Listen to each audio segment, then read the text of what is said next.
यहाँ चाहिँ अहिले हैन यहाँ चाहिँ अहिले यस्तो रहेको छ हैन एकदमै खतम रहेको छ र हामी चाहिँ यहाँनिर एउटा यस्तो बाउ छोराले मिलेर यस्तो ट्याक्क बनाउने कोसिस गर्नेछौँ र हेरौँ कस्तो बन्छ यहाँनिर चाहिँ हैन अहिले चाहिँ यति बनिसक्यो हैन र ढुङ्गा यति निस्कियो र यहाँ पसिना पनि रोस्दै निस्कियो के र हेर म चाहिँ कतिको बन्छ हैन कतिको बनाउँछौँ हामी हैन यहाँनिर अलिकति राम्रो बनाऊँ भन्ने कुरा अलिकति कचुक पराइदियो नि त हैन मजा आएन क्या त्यो हैन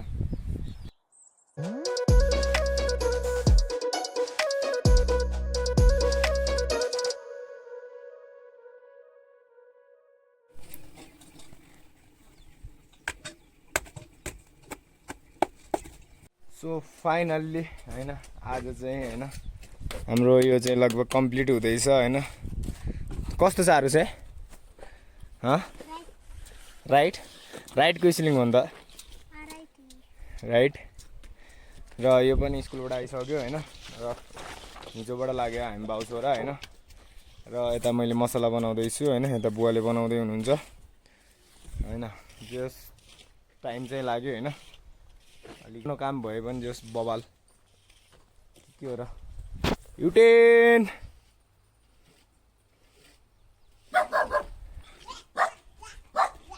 सो फाइनली गाइज हैन अस्ति हामीले बनाइरहेको थियौँ नि त हैन जो अस्ति बुवाले र मैले बनाइरहेको थियौँ हैन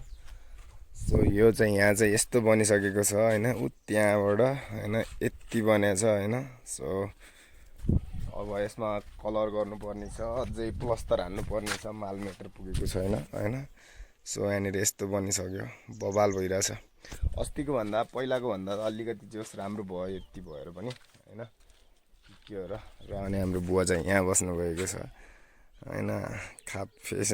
दिनुहुन्छ हेरी सो त्यही हो र अनि अर्को कुरा छ गाइस हैन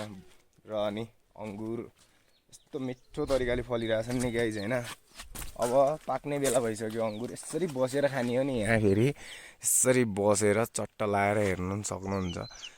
चट्ट लाएर हेर्नु न यो साल लट्रम्मै फलिरहेछ न अंगुर हैन सो त्यही हो हैन मजा लाग्यो थोरै टाइम निकालेर हामीले त्यसलाई बनाइरहेको थियौँ हैन के हो र